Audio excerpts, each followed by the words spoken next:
Welcome to the Niagara Arts and Cultural Center. The Niagara Arts and Cultural Center is a member-supported, not-for-profit multi-art center in Niagara Falls, New York. Tonight's Monday Night Mixer is made possible by the New York State Council on the Arts with support of Governor Kathy Hochul and the New York State Legislature.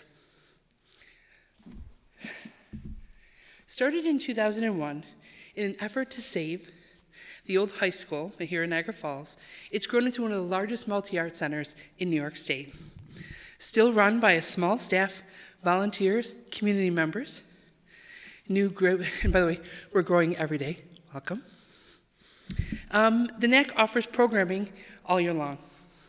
Almost every day of the year, including free classes for children, painting groups for adults, gallery shows, music classes, and more. A list of upcoming events is on the snack table. You guys have found that. Hopefully you'll find it again. And please help yourself. There's also membership information available and a donation jar. Hint, hint. And so tonight, we want to make sure that we welcome you here to our Grand Theater here inside the heart of the Niagara Arts and Cultural Center, where we hope to inspire you and bring you the joy of music and light and poetry. And without further ado, I'd like to introduce you to tonight's special guest, to introduce his special friend, Mike Stefan.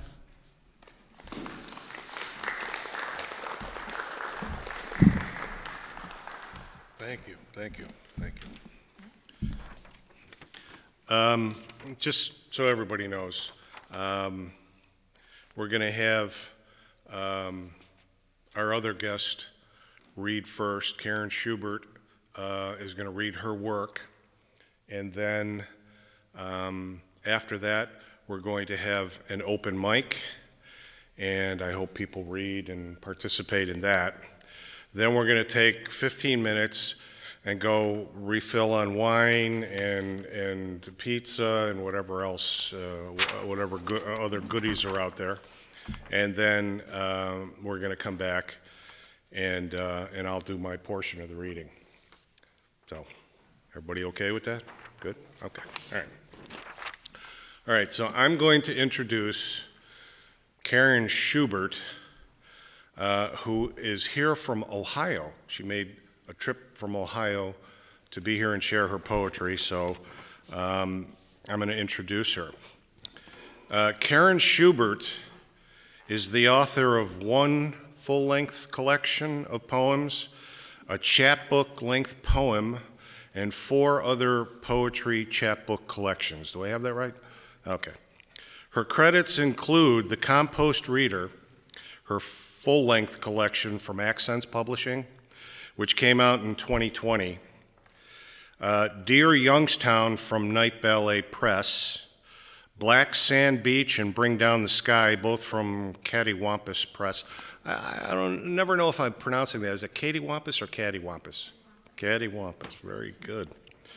I Left My Wings on a Chair, which was a Wick Poetry Center chapbook winner from Kent State Press, and The Geography of Lost Houses from Pudding House Publications. Her poems, fiction, creative nonfiction, essays, reviews, and interviews have appeared in numerous publications, including the National Poetry Review, Diode Poetry Journal, DMQ, Grist, Louisville Review, Waterstone, Agni, and many others. If you're not familiar with these publications, they're heavy hitters. Her awards include the William Dickey Memorial Broadside Award, an Ohio Arts Council Individual Excellence Award, and residencies at Headland Center for the Arts and the Vermont Studio Center. She holds an MFA from the Northeast Ohio Master of Fine Arts, where she also served as editor of Whiskey Island Magazine. In addition, Karen is the co-founding director of Lit Youngstown, a literary nonprofit with programs for writers, readers, and storytellers. Of her full-length collection, The Compost Reader, Carl Dennis wrote, Karen Schubert's poems begin in the moment in a particular place and time, without introductions, without commentary, but the stark present is gradually woven with reminiscence which, like compost, makes the moment yield its full possibilities. That's just an excerpt from what he had to say. Of the same collection, Phil Memmer, who I personally knew when he was a clean-shaven, starry-eyed young poet living with his wife across the street from Lafayette College in Easton, Pennsylvania, wrote, page after page, like the seer in her title poem, Schubert seems able to spin any of the world's small details into a meaningful, unexpected truth. Of Karen's collection, I Left My Wings on a Chair, Denise Duhamel wrote, Schubert takes on everything from Etsy to Wittgenstein to the many Karen Schuberts in compelling, contemplative, and beautifully wrought vignettes. Heady praise indeed. Ladies and gentlemen, Karen Schubert.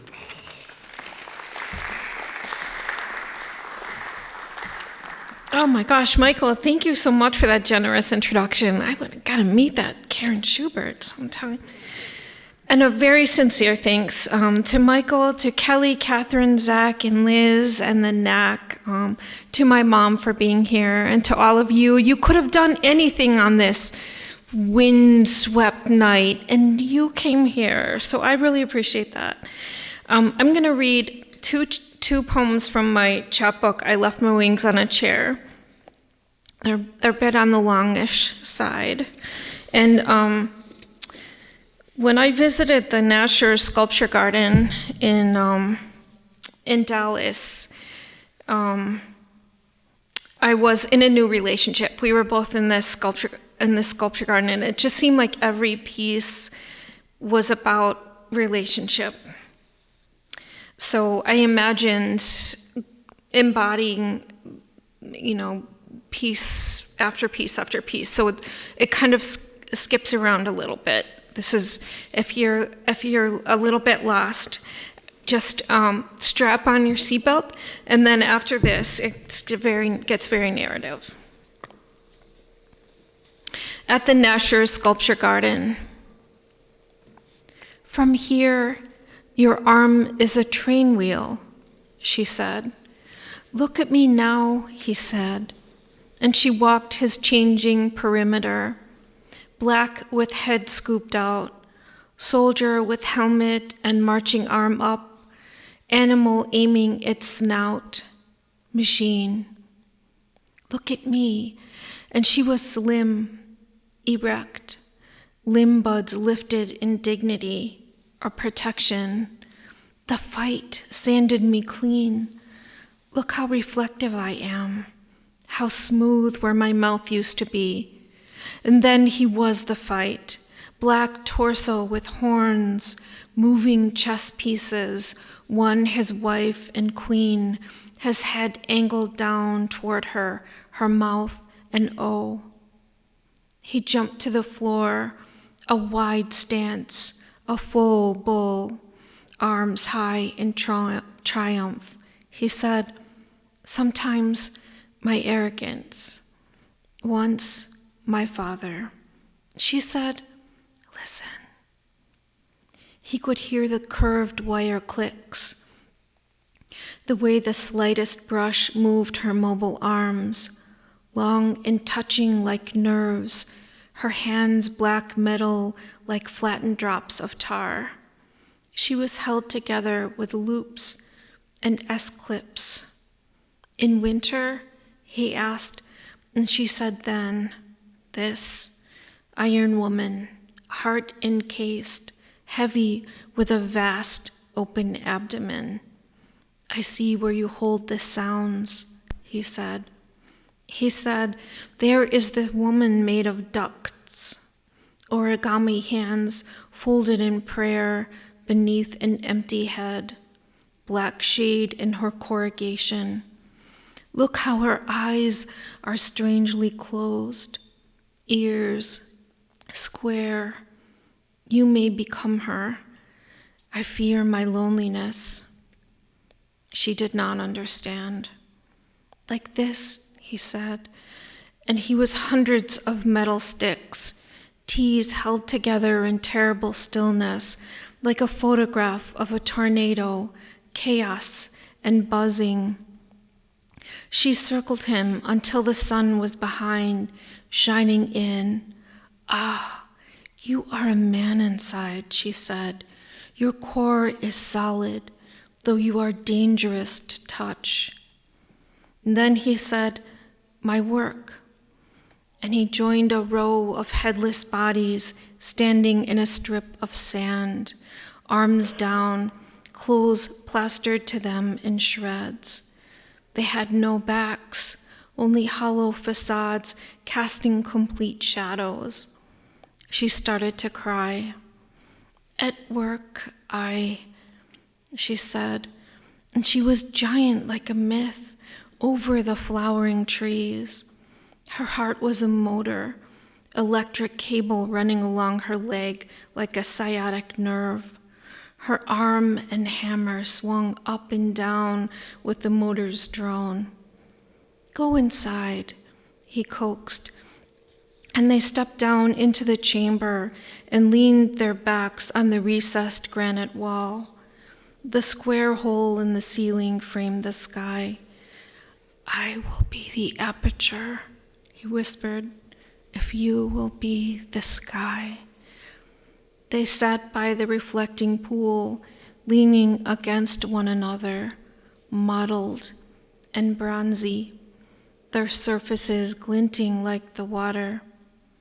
They tried being two slabs, the texture of clay. She lifted him. He opened his mouth to reveal the sky. She opened hers to the water. "We are more than what we are," he said. Before they left, they were a lawn of black geometries. The sun brightened some edges. "No one could see us in the dark," she said.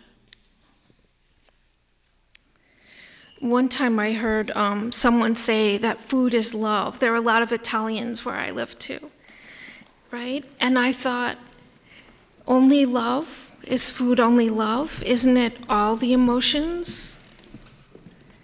Welcome, welcome. And what if there was a grocery store where food was all of the emotions? So this is food for the soul grocery.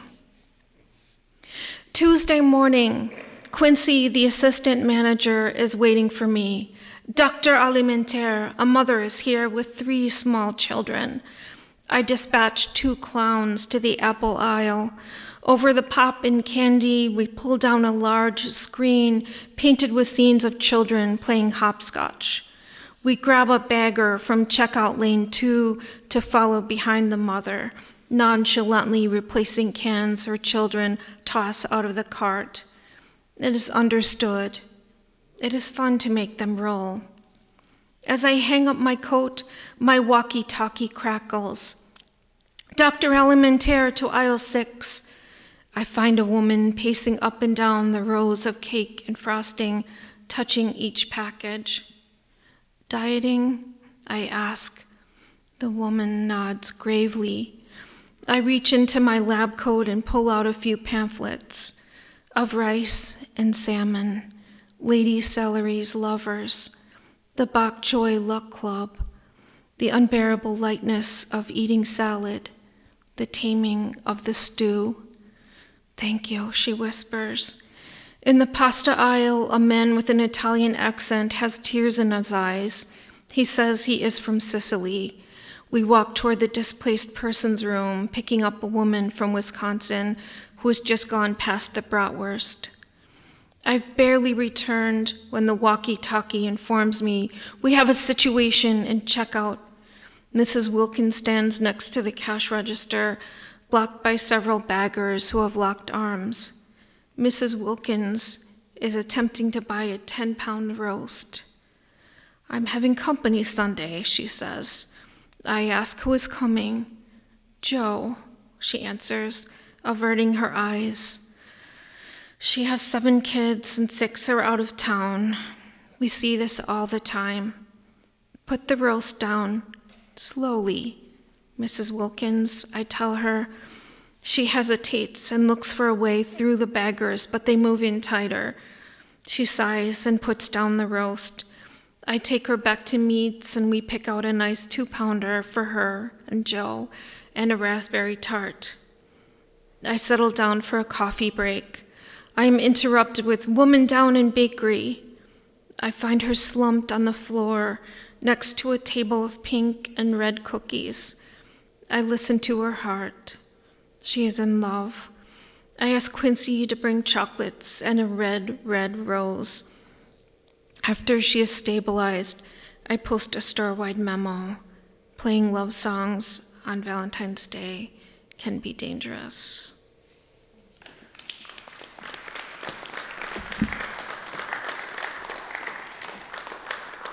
I'm going to read 3 poems from my chapbook, Dear Youngstown. Youngstown is my adopted home, and it suits me, but it has gone through hard times like other post-industrial places like Niagara Falls, right? And I worked for a year at a neighborhood development nonprofit. At the time, in 2013, 40% of the land in Youngstown was abandoned. Code violations. You are receiving this letter because your house is empty. The window on the 2nd floor is open, and the long white curtain is blowing out. As we drove by, we wept and checked our pockets for lottery tickets. Your neighbor has too many wind chimes, and we noticed a dead armadillo on your porch. We suspect your house is haunted, crossed out, vacant. The painted stucco is like mint ice cream. The board and batten shutters have cut out moons. We noticed no children playing on your street. If you are still alive, crossed out, reading this, we ask you to pay your taxes. Come back and trim the raspberries. Throw out the Morris chair. Watch the bees. Pianos do not make good buckets. If you are reading this, tell us why you left. There is a fine for abandonment. We will come to your new house and take away your memories.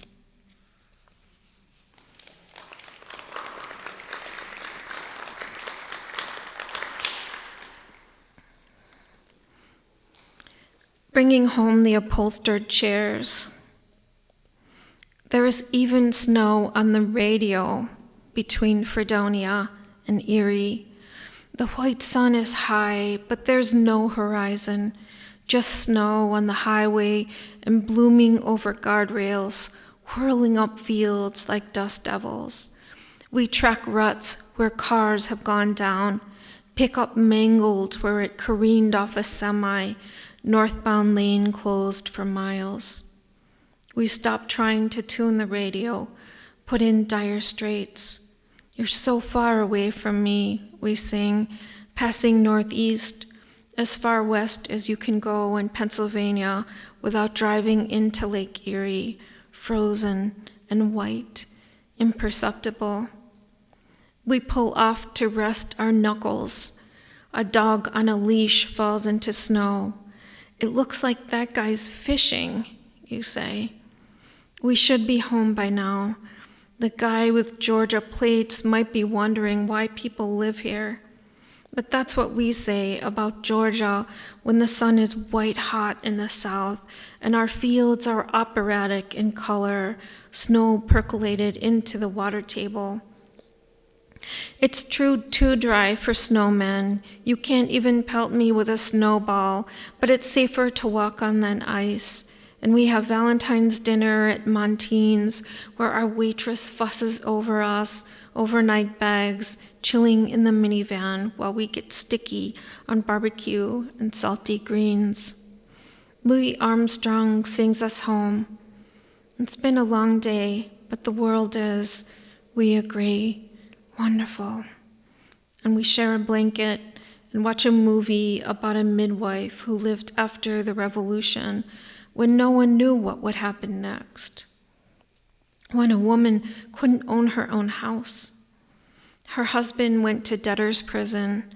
She chopped up the fence to bank the fire. It's still cold when we wake in Ohio, of course, but February is running out of time. President's Day, the mail carrier doesn't walk her path in my front yard. I watch winter through the window, every twig furry, plump squirrels preferring the elevations.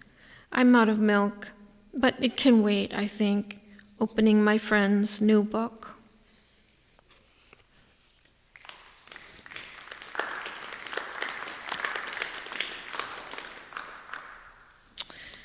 So my grandson is a mature young man of 7 now. This was written when he was only 3. Autumn with Parker. Yesterday, my grandson told me, "I like it when you're here." Like a preschool rapper, he calls me Bad Grandma. When his mom silhouettes the front porch curtain, he slides under the table. "I don't know where he is," I lie. "You had one job," she teases. And earlier we made pie. When I gave him an apple to cut, he said, "Thanks, babe." And here comes Halloween, jaqueeners everywhere, triangle teeth. The leaves are yellowing on the maple tree. And when he's a chickmunk, he packs his cheeks with grapes and shucks his clothes. Later, we walk the cemetery, past the high school band we watched through the window, return home, and play baseball with a cartoonish bat. "This is just for hitting baseballs," he instructs. I toss the ball, and he smacks it to the fence, runs loops around the swing set. "Now I'll be the vampire," he says. "Strike 3, you're out."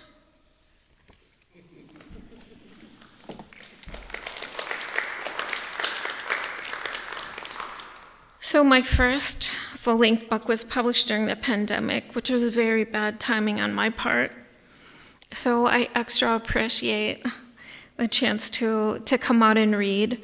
This is the title poem, The Compost Reader. And, one day, I'm a big compost enthusiast, and I pulled off the lid and thought, I wonder what a professional compost reader could tell me about myself, looking at this particular compost. The Compost Reader. You are a person of contradiction. Observe the pomegranate, the way each seed has been extracted. The presence of pomegranate denotes patience, passion, self-indulgence.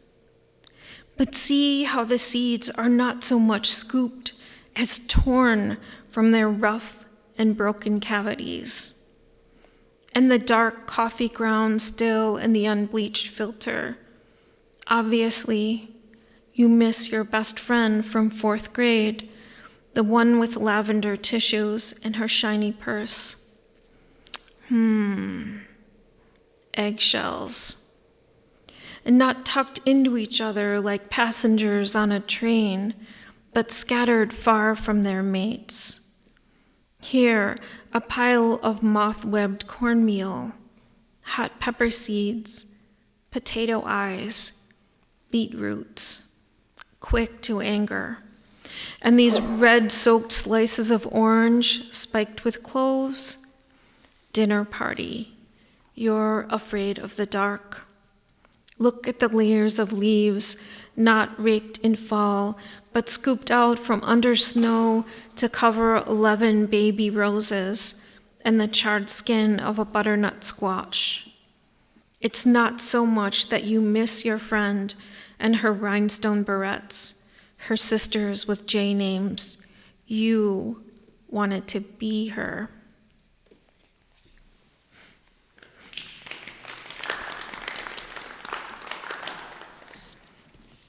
Bar story. 2 men walk into a bar. One falls in love with the martini woman. She is what he calls a cool drink of water with those long legs, amuses him with her banter and the way she holds an unlit cigarette, points it for emphasis, taps out words on the bar. She's got this wide open laugh. He wants to put his face in her cleavage. Hell, he wants his face everywhere. Buys her another martini, gets himself a porter. It's got that dirty penny taste, and penny reminds him of luck, like he can't believe he's talking to this woman. She doesn't look like she spent the day crying after getting fired from using money from the till. But tonight she's going to be somebody else. Take a break from her routine, reality shows and drinking wine on a couch she was planning to replace with the money she borrowed. It's nice she got a martini, but truth is she has her eye on the other guy, the quiet one with the curly hair, drinking magic hat. She sees him in the mirror, wonders what brings him out tonight, a promotion, or maybe he's meeting someone. A redhead comes in and kisses his cheek. He leans in close and whispers, "I'm not going to get any action if I keep hanging out with my sister." They laughed. He's been watching the woman with the unlit cigarette, guesses she has her life together, wouldn't mind meeting someone like that, but he'd never ask. His sister's at war with her husband, the divorce is tomorrow, and as soon as it's over, he's going to get her out of here for a week to Jamaica. It's hard to believe in relationships, but he glimpses those bare legs once more before he walks out. He misses the closeness. Maybe if he'd walked in sooner, he'd have talked to her. He tries to think of what he'd say. The other guy saying, "Come on, come on," holding out his lighter. She's laughing and shaking her head, saying, "No, I quit years ago." But he's not letting up. And finally, fire flashes in the mirror, and she inhales.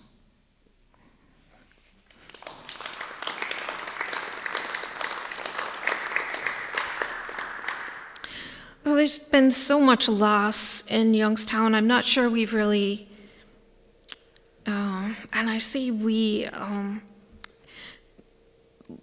respectfully because I haven't been there long enough to feel the weight of grief over what has been lost.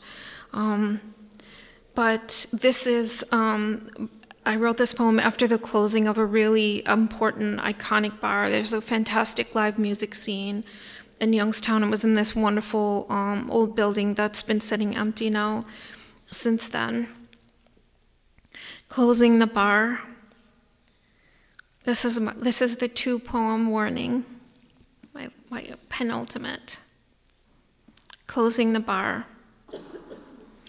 Backs up against our piece of wall. We're holding cold drafts at Cedars the week before it closes. My friend's been coming down since her bartender boyfriend snuck her in. They dance to traveling shows, bass that thumps the ribs, garage bands of music school kids playing belly button gazers and rockabilly. The R&B guitars and horns have jammed together 30 years. On blues night, a grizzled harmonica player steps up from the floor for a few numbers. The acoustic guitar plays alone on the patio. Cedars will reopen somewhere else in a month, but everyone's there. "I haven't seen you in years," cell phone cameras flashing. This was more than just a bar on the wall in Sharpie. The patio is decked out in little white lights. My friend's lovely in their jeans and boots, and the lead singer's telling us about his baby. I have my own memories here. Halloween costumes that must have taken weeks to construct. The guy dressed as the Last Supper was so wide he couldn't turn around. A fundraiser for Sonny's heart. And one night, my friend made me prove I could drive home, so I walked the line in the parking lot singing, "Mull of Kintyre, oh, mist rolling in from the sea." Even though Youngstown, Ohio is landlocked, just a skinny river easing through the valley. And one Halloween, I came as Flannery O'Connor. All night I said, "A good man is hard to find," even though that isn't true.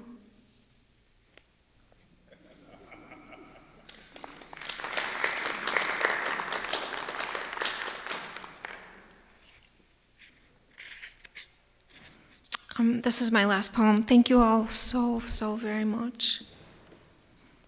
Love song. Elbows deep in compost. Now that's my idea of a date. You teasing out roots and me pulling peanut shells from the moist mix. We met late, unlike the prom date who teetered past our restaurant window on new heels, dress tight as a ski cap. Come at night and wake with me in my orange bedroom with its polished wood floor. Watch the pink peach light slip in. Pour yourself some coffee. We don't have to decide what to do with the rest of our lives. Thank you.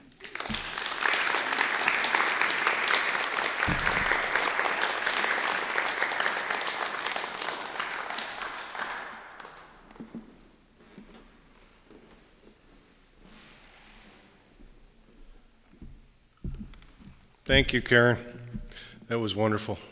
Karen's books are for sale over here by this light and this wonderful plant. I don't know what that plant is, but it's a plant.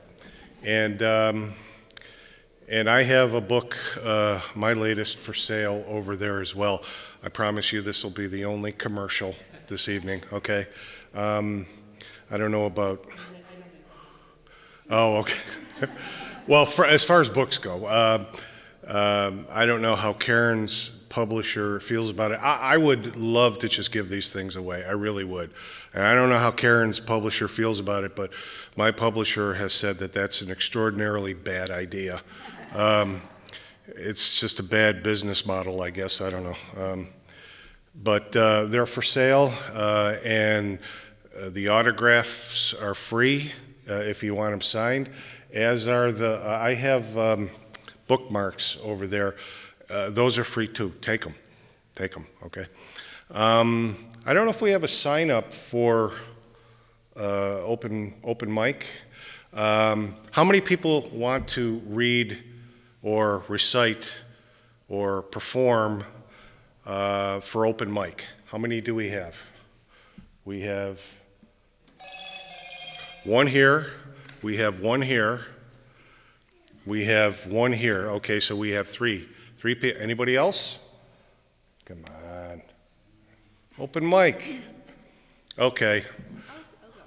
Okay, we have 4. Okay, so I'm thinking 2 pieces, 5 to 6 minutes, whatever comes first. And I'll let you guys battle it out as to who goes first. When you come up here, though, if you can just introduce yourself and say what your favorite color is or something interesting. Okay? So I'm going to turn it over to you folks.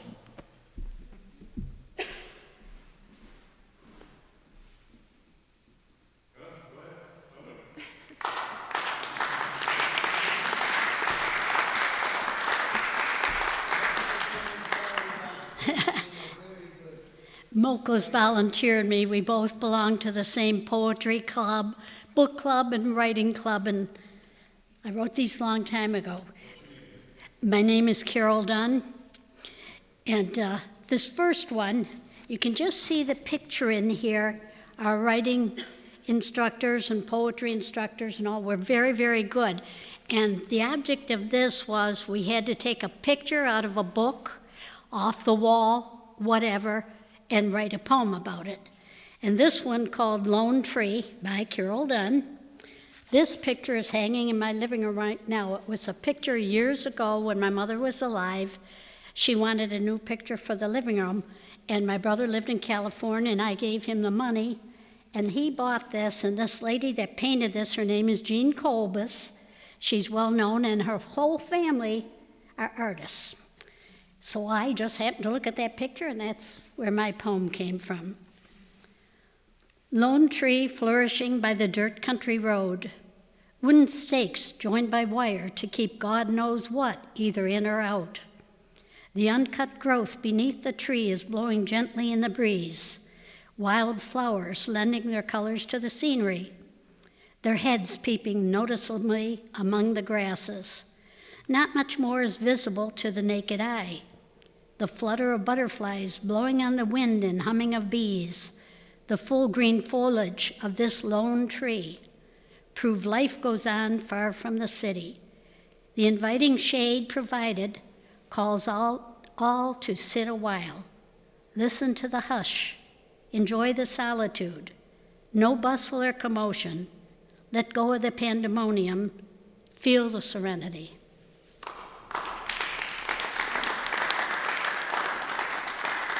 My other one that Moklis wants me to read, because we were at the library, and there's all sorts of pictures if you go upstairs that are from Niagara Falls from years ago, and it's all in wintertime. So that's why it's called Not a Speck of Green to See. It was just a couple men amongst the snow and ice. Not a speck of green to see. The two men stood there in awe. Nature's cold changed the scenery.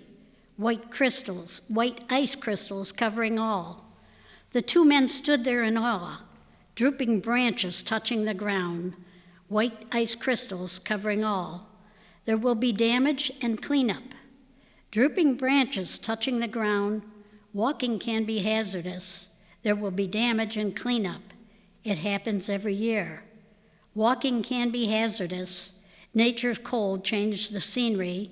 It happens every year. Not a speck of green to see.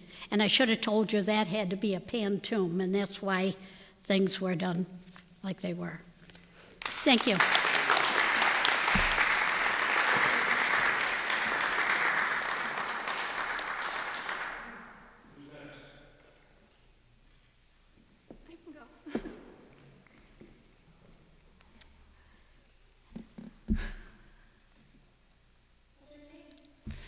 My name is Gabrielle Celeste. I pretty much just write poetry for fun, but I do love doing it. This poem is called Black Heron, which is a bird. I don't know if anyone knows how those types of birds hunt, but they kind of use their wings as like a form of deception, and that is like what this poem is about. You came to me with beautiful promises, but deception is no beautiful thing.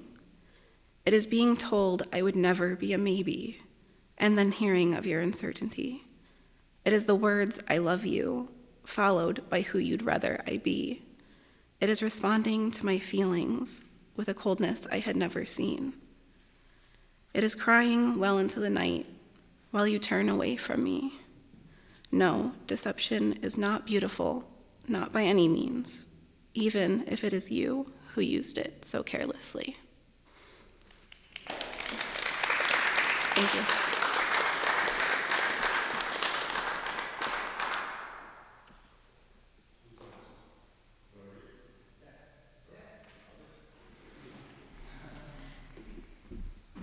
Hi, everyone. I'm Octavio Gonzalez. I go by Tavi. I am recently in this anthology called Emerge from Lambda Literary, so I'm going to read a poem from there, and I'm going to read a poem from my phone just because I'm trying to look young, right? First from Emerge, which is available on Amazon if you'd like to purchase it, second commercial of the evening. Okay, this poem to go along with the bird imagery, this one is called Raven. Alabaster pose as she opens the door. She's doing her cocaine, but not too much. She might be working tonight. You see her brew a cup of coffee to restrain her habit. You know her nails are done. She makes you at home with her kindness. On the bathroom mirror, in wine-red lipstick, your pleasure is our business. And everything went downhill once I started reading Shakespeare. She says she doesn't want to go. She's having too much fun. So she calls just to see, because maybe the John's already asleep in his hotel room. Phone wire wrapped around her finger.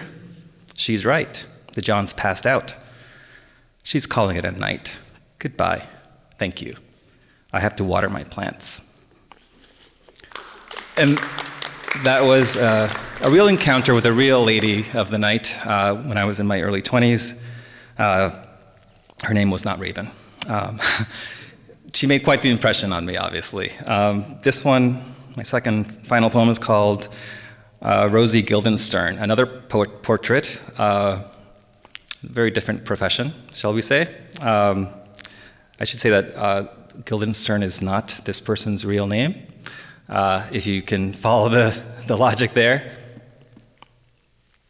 She stood 5'4", red-brown hair, glasses, oblong shape, her nails blunt, simple. Her nose would wrinkle as she urged me to keep talking through snotty tissue. Once I had to wait in the narrow lobby where a brown-haired woman, faceless, standing, blotted soundless tears. The amazing vitality. However did you sponge so much from so many of us, pulling our heads from the sands of our own stories? There you sat, hands on lap, in a dark suit, pearls, never yawning. Thanks.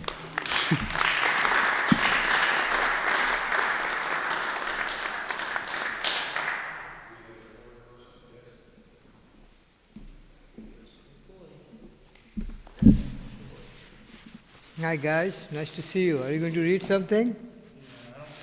Okay, no problem. Again, let's give another round of applause to Carol. She wasn't prepared, but Thank you. As we said, we learned a lot of stuff at the library poetry group. This one I read last time, so Pink Rose. It's actually a poem written for a picture or painting that was done by Nori Voci. I don't know if some of you know Nori. She's a resident artist here. She's also quite famous musician, I think, and singer. It's a rose flower and a small bud next to it. I am Rose with my baby sister Betsy. Rose by any name is a rose. I give joy to all who see me. My life is a celebration of beauty. Life is love and joy. Keats wrote, a thing of beauty is a joy forever. I am that and more with Betsy. Thankful to God and the gardener. I am a wonder of the universe. My family is colorfully diverse. Thank you. This is from the same book that she wrote. I always believe the words are more powerful than the bombs. All the bombs in the world cannot equate to the power of words. So I encourage all of us to appreciate, admire, explore, create, invent words to bring peace to the world. Words said and unsaid. Many times we say things that we regret and wish we could take them back. Wish those words remained unsaid. Taking a deep breath, a moment of silence before uttering those unflattering words. There remains also many words unsaid, too late for souls departed. especially to parents and siblings, and to the loving spouse and children. Such a special group of words, simple to say, yet remain unsaid, until the receiver can hear no more. The clear voice of, "I love you." Two sets of words, please and thank you, would be best said before it's too late, to those who help us on our way, before a deed is forgotten and fade away. While certain words should not be said, but there are words that must be said. Please, thank you, and I love you, before it's too late, for life is too short to waste. Thank you.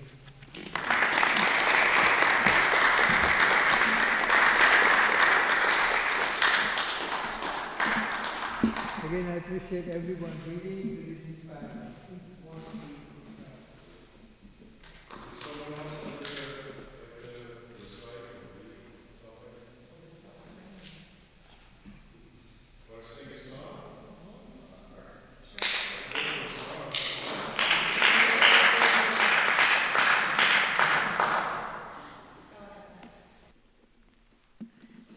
Michael Steffen is much taller than I am. And his fourth poetry collection, Blood Narrative, was published by Main Street Rag Press in 2021.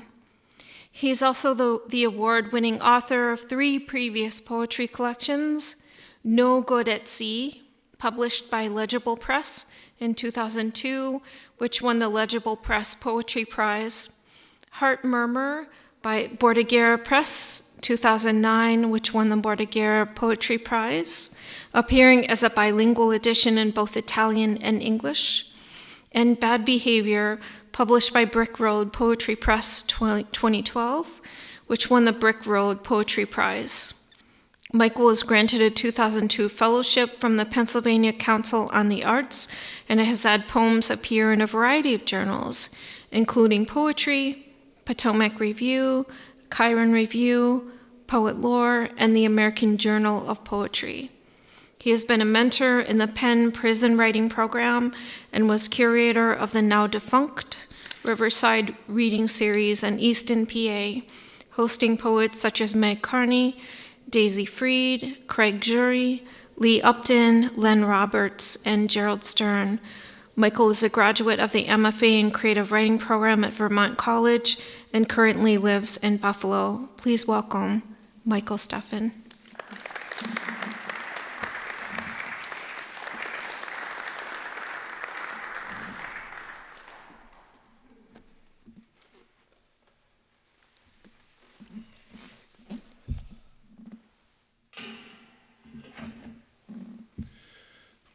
I hope this Steffen guy is good, because I haven't heard of him. Have you? Anybody here? He either has a very bad publicist or he's terrible at self-promotion. He's like that drummer from REO, or like the drummer from REO Speedwagon. Nobody knows who he is. I can't afford a publicist, so. Karen, thank you. Thank you for coming. It was worth the trip. It was worth the trip here. Your work was amazing. And thank you to everyone who shared at Open Mic. It's always a treat for me to hear other people read and stuff, so I'm very grateful for that. And to the folks here at the center, thank you. Thank you for the refreshments and all the sound and stuff. Wonderful. Thank you. Great space here too. So I'm going to begin my portion of the reading of this evening, the way I begin all of my readings, and that is to read a poem by another poet, specifically someone I love, someone who has influenced me. And the poet I've chosen for this evening is Jack Gilbert.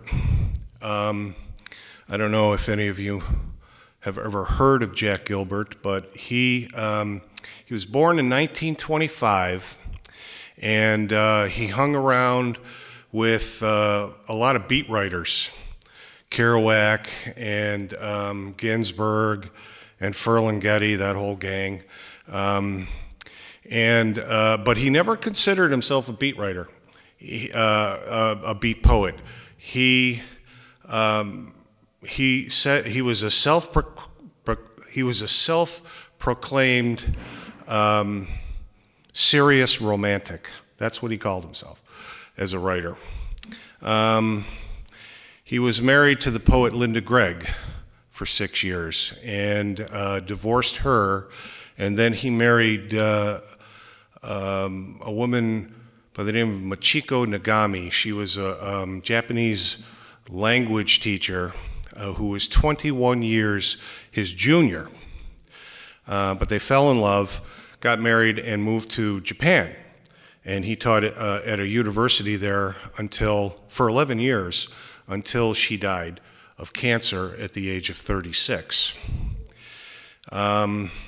He wrote for 50 years, and he published 5 books. Now, some might say kind of a lean production for that amount of time writing, but he got a lot of mileage out of the books that he wrote. He was a Lannan Fellowship Award winner. He won the Yale Younger Poets Prize. One of his books, his first book, I think. He won a National Book Circle Critics Award, and 2 of his books were nominated for the Pulitzer Prize. 2 nominations. The last was for a book that he wrote, his last book in 2005, called Refusing Heaven, and it is from that book that I'm going to read this poem.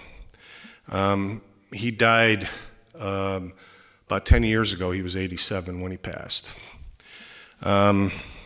So this poem, I think, demands that you know a little bit about Icarus and Daedalus. Does everybody know who they are? They were 25 words or less.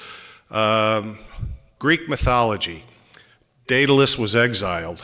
I guess he pissed off some king or something like that, and they sent him off to an island, never to return. And he had a son, Icarus, and they were on this island, and Daedalus went around collecting feathers from the various birds that were there, and he fashioned wings out of feathers and wax, candle wax.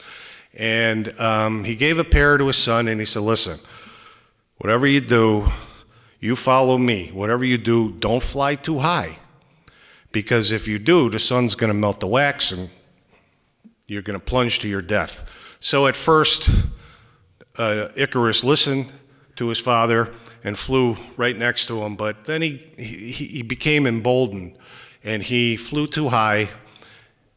The wax melted, the wings fell apart, he plunged to his death. Now, the story is meant to highlight the follies of youth. Wisdom is wasted on the youth and all that kind of thing. But Gilbert had a different take on it. So this is a poem that he wrote called Failing and Flying. Everyone forgets that Icarus also flew. It's the same when love comes to an end, or the marriage fails and people say they knew it was a mistake, that everybody said it would never work, that she was old enough to know better. But anything worth doing is worth doing badly. Like being there by that summer ocean on the other side of the island while love was fading out of her, the stars burning so extravagantly, those nights that anyone could tell you they would never last. Every morning she was asleep in my bed like a visitation, the gentleness in her like antelope standing in the dawn mist. Each afternoon, I watched her coming back through the hot, stony field after swimming, the sea light behind her and the huge sky on the other side of that.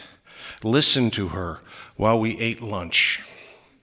How can they say the marriage failed? Like the people who came back from Provence when it was Provence and said it was pretty but the food was greasy. I believe Icarus was not failing as he fell, but just coming to the end of his triumph.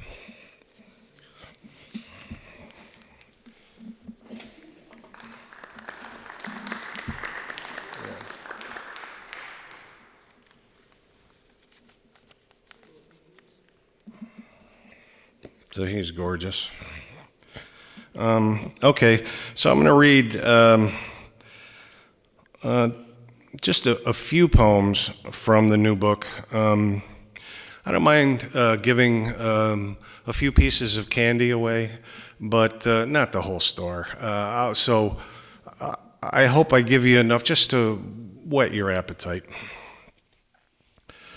So the book is called Blood Narrative, and I'm going to read a poem about a very old joke, which will reveal itself as the poem goes on. The poem is called Legend. Perhaps road crossing was encoded into the chicken, and predetermined events triggered the courageous fowl to take its first proverbial step onto the searing asphalt. Why is not important. Its motive will be questioned for years to come, and some may reply with punchlines, because it was too long to walk around, or simple statements of fact to get to the other side.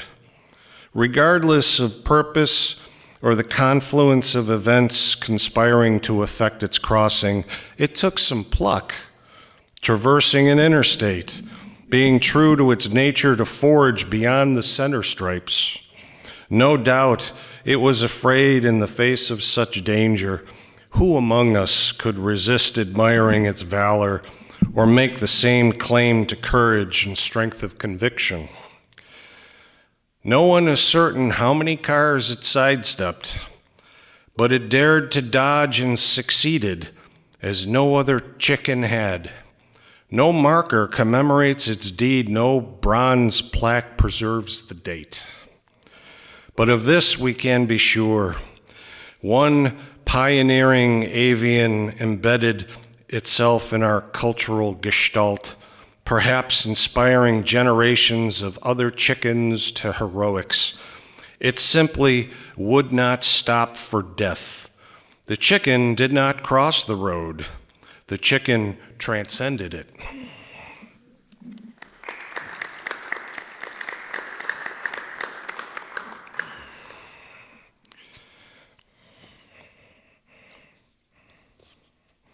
All right, since we're at an arts and cultural center, I thought it would be appropriate to read sort of an ekphrastic poem.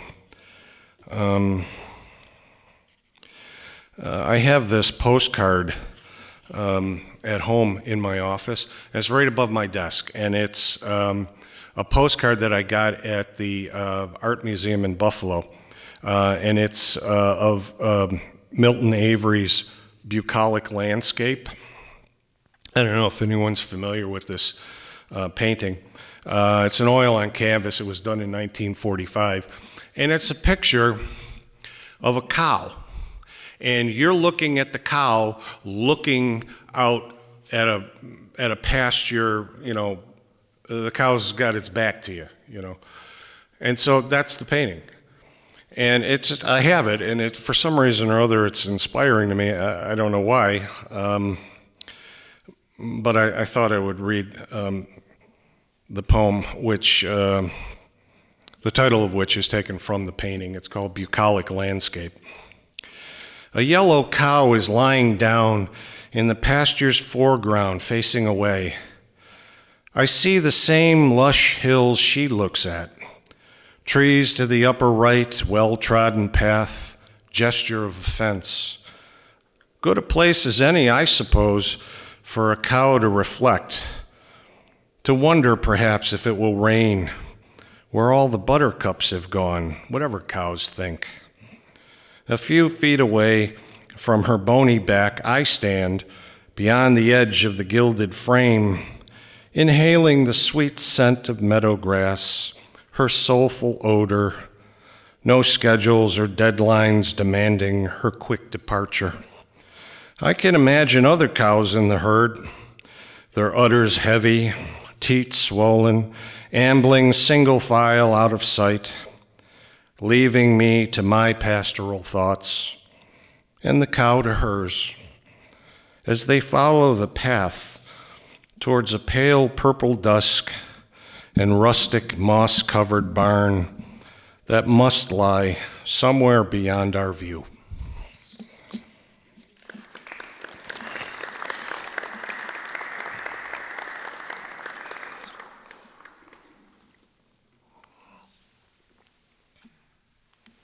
Thank you for the applause. I really appreciate it. But I have an anxiety problem, and so I hear the volume of the applause, like per poem, after each poem. And if the volume of the applause drops after any one poem, I always think, oh man, I'm going to have to go back and revise that, So it's on me. It's my thing. It's not your thing. But I thought I'd share that. Okay, so this is a poem about a friend of mine who passed away many years ago. It's called Queen John. I held you upright on your last night and helped you with your lipstick. Bewhiskered, bejeweled, mascara-lined, eyebrows erased by weeks of chemo redrawn. A lavish old dame in rose kimono, tiered platinum wig, not exactly the man I befriended years before body wax and eyelash extensions, before hormone injections worked their betrayal, and gender was a question mark. When you teetered between shy, brilliant man and brassy diva, when you could still play Charlie Christian's 7-come-11 on your vintage Fender, and inspired my love of language, reading Yeats, Longfellow, igniting my passion for metaphor, seeing you as a blazing campfire's last glowing ember. Just before you pressed parched lips to my ear, leaving me the guitar. After the attending pronounced you, I drove to our favorite pub, Lola's Little Nugget, and listened to a band we both admired play Miles, Diz, Train's Lush Life, a love supreme that ached. The trumpet murmured notes in a muted pearl as you swished through the crowd in your navy blue satin, trimmed with gold, wide-shouldered, regal, leaning to crush your smoke in a swollen ashtray, fingering your brooch the way you always did before saying something scathing, beautiful, or both. A lyric prayer after days of suffering, a half-remembered elegy, your garlic chicken recipe with 24 cloves, or the joke skeleton who walks into a bar, orders a beer and a mop. Anything to soothe the clinch and daze of your dying, a lush narcotic melody you'd hum to ease the pain, a favorite solo written for strings, or the Spinoza line you always loved, do not weep, do not wax indignant, understand.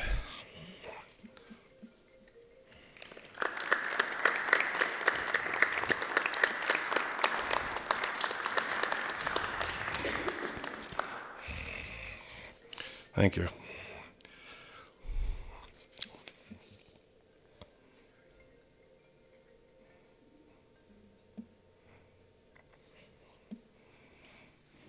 Okay, so this is the last poem I'm going to read from this book. And I'll just say that I have a problem. I've had a problem all my life with. I have a slight case of dyslexia. There's certain letters and stuff that I have an issue with. So I have to read very carefully and my reading is very careful and very measured. So I'll just say that before reading this poem. The poem is called Book Report.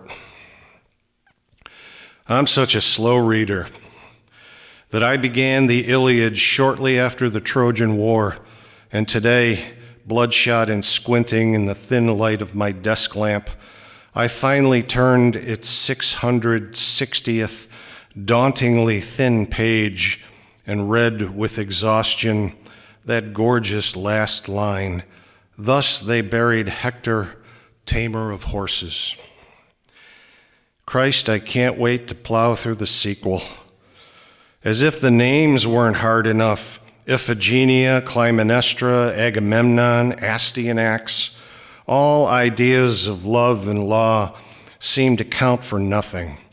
Almost everyone died for the sake of the gods' desires in a foolish dispute among men, two armies wailing on each other while Achilles played blanket burrito in his tent, then carved a murder canyon through the Trojans. Finishing Homer's epic was an odyssey in itself.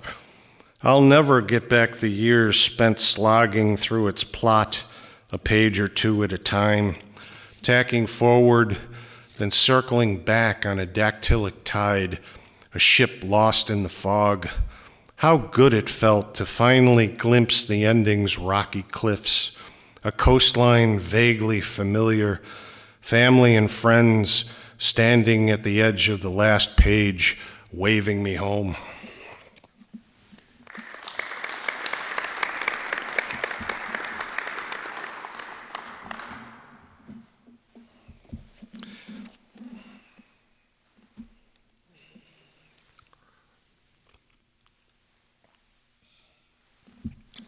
Moscato. So I'm going to read a few poems from my latest manuscript, which is circulating, and it's called The Apprehension Engine. And for those of you who don't know what that is, it comes from film. It comes from the film genre. It's a device that was invented to create non-digital sound effects for horror movies.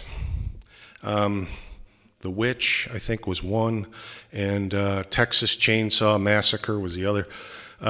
It's this box, and it has a hand crank on one side that turns these really tight springs on the inside, makes this weird sound.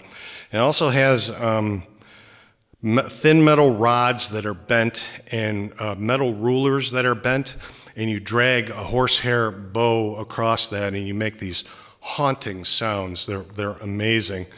But they use it primarily for horror movies, and they called it the Apprehension Engine. And when I stumbled on that, I said, "That's it. That's for how I write. That's the name of this next book." So I'm going to read some poems from it. And the first poem I'm going to read is a prose poem. It's called Cavemen. I picture them sketching blood-red oryx and ochre mammoths with sharp curly tusks, a philosophical few wondering why there's so many sparks in the night sky. Some I imagine hovering at the edge of fire, grunting, scribbling in the prehistoric dirt, a scarce scholarly dozen or so who've somehow discovered the speed of starlight and the time it takes to reach them. No doubt this professorial minority was considered quite advanced for its stage. Nothing travels faster than light, not even Darwin's theory, embedded in the troglodytes I sprang from, that larger, more pragmatic group, picking lice off each other, chinking flint on flint, scratching their sloping foreheads, wondering from where their next sizzling joint of meat might come. I can see them pointing hairy fingers at a brighter speck in the night sky, a primeval glow from the first faint beginnings of time.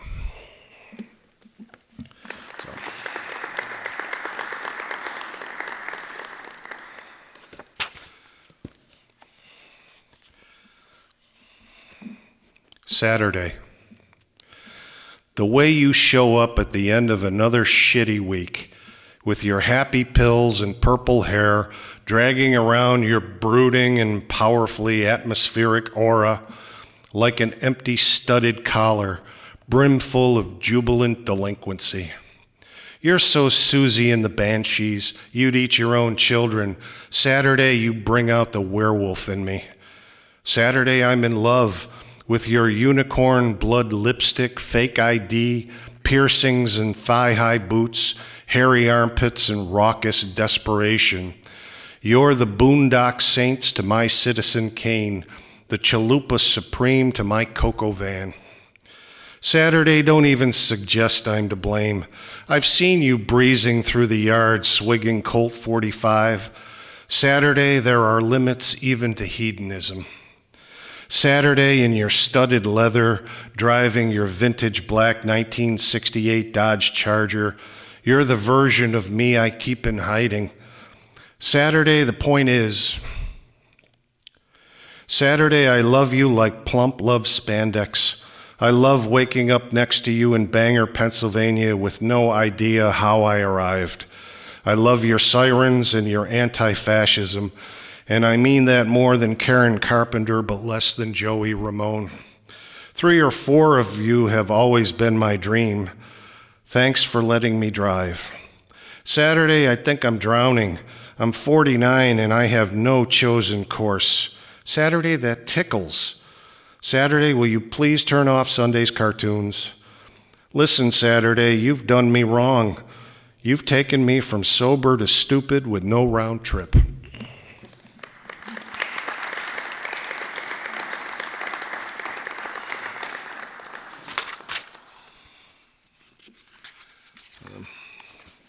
I don't like gimmicky language. I don't like euphemisms, and I have real issues with language like that. And this next poem deals with something that you'll notice. It's very familiar in language, and I have an issue with it. The poem is called Breaking News.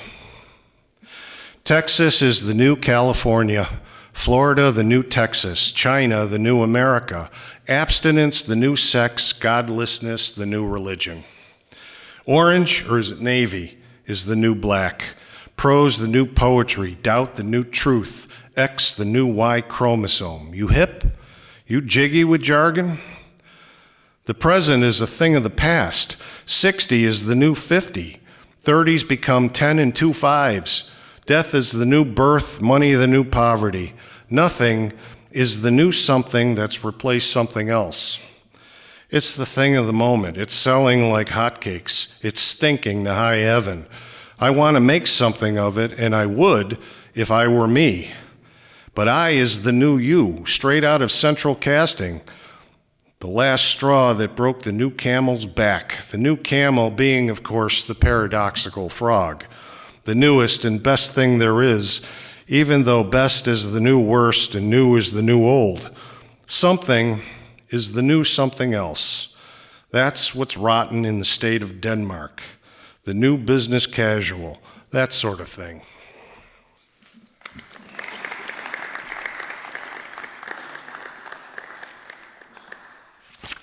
Just a few more, 3 more.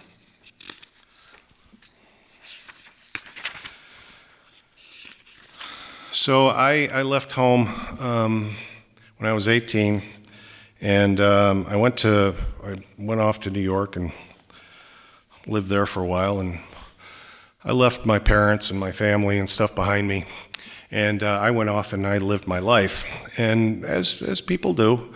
But what you don't often see is what happens after you've left, and this poem sort of deals with that. Saying goodbye to my mother. I bend down and she presses her forehead to mine, pats my cheek softly, and it's quiet for a long time till Dad says, "That's enough." And we all look at the floor and she says, "I can pack a sandwich if you want, but no, I gotta get going. Goodbye, sis," as I pull on my jacket. "Call you when I get there. Bye-bye."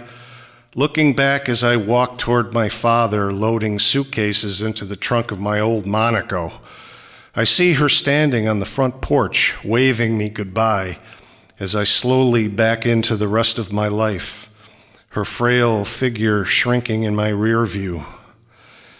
But what I don't see, what my sister doesn't tell me till years after we've buried her, is how long my mother stands on that porch.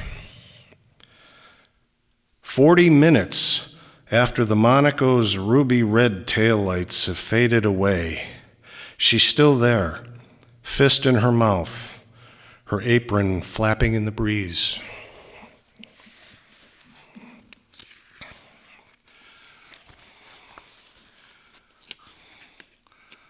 The penultimate poem here.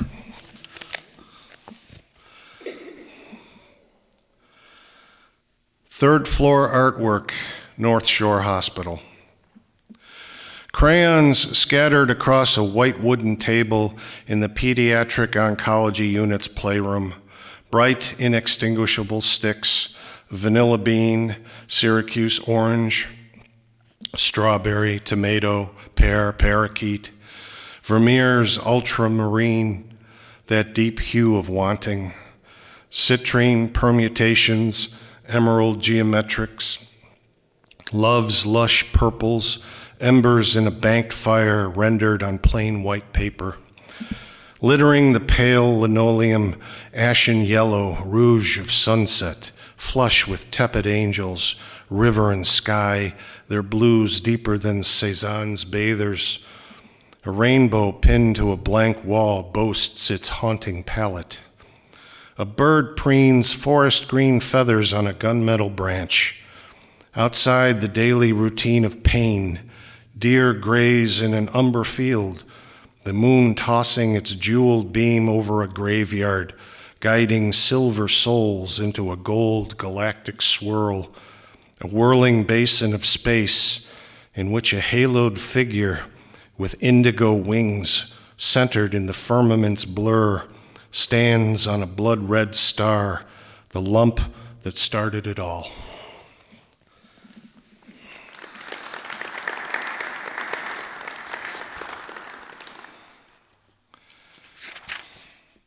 So we have all struggled with COVID, and things are starting to open up, although I'm hearing that there's another wave a-coming, and we've all got to kind of be aware of that. So keep your masks handy, I guess. But so everybody sort of had to deal with this and cope with it in their own way. I think people have invented ways of doing it, and the speaker in this poem found a very unique way of doing it. And I should warn you, the speaker in this poem is very horny. So just so you're prepped for this. And some of these phrases, I'm not even sure of myself. I'm not even sure of what they mean, but they sounded interesting to me. I collected them over a period of time, waiting for a poem to put them in, and I found one. Slow boat to Pound Town in the time of COVID. We've been isolating for weeks, It's time to forget what you know about me. I'm in the mood for gland-to-gland combat, for cattle prodding your oyster ditch with my lap rocket. Use me now, disinfect me later. It's got to feel better than a Lysol vaccine. Release my Kraken. I'm ready for a blitzkrieg mit dem Fleischgewehr, lightning war with a meat rifle. Let me play with the box our kid came in and forget about death for a while. Why shouldn't we have a pants-off dance-off? I've been knocked out by you since day one, and I know you've been eyeballing me. My thoughts are forbidden and exalted. What's not to love? I can't wait to leave my ranch dressing in your hidden valley. Put down your Cosmo Rita, let me rummage your root cellar, bow, chicka, wow, wow, let's make a porno. You can laugh at my fat, hairy ass, and I at you, heels to Jesus. Ecstasy trumps fear, trumps Trump. Let's do the horizontal greased weasel tango. Put some stank on my hang down, baby. I'll get the camera, you get the handcuffs. Marital Congress is in session. Thank you.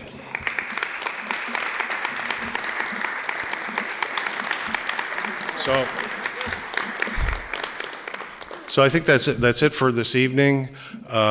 Kelly, do you want to close it out?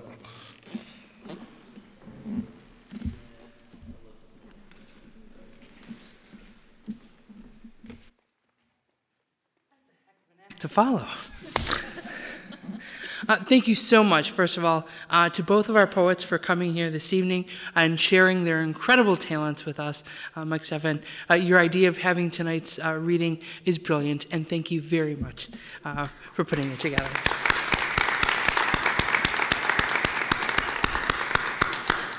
Karen, may our compost of memories dig deep and find beautiful flowers coming forth in the future for you. Thank you so much for traveling so far and sharing your beautiful words with us. We really appreciate that.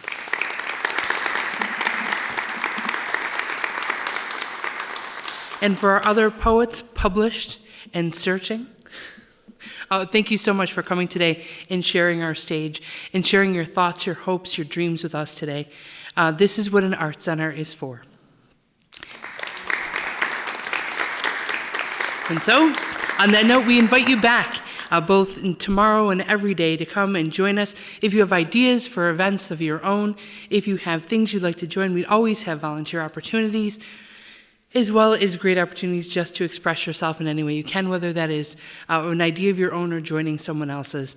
This is what we'd like to have you do. So, on that note, please visit our website, www.thenacc.org. That's THENACC.org. And join on the website. Check us out on Facebook, on Instagram, as many of you apparently have. And if you want us to hashtag you, please do so. We like nothing better than sharing. So we'd love to do that again.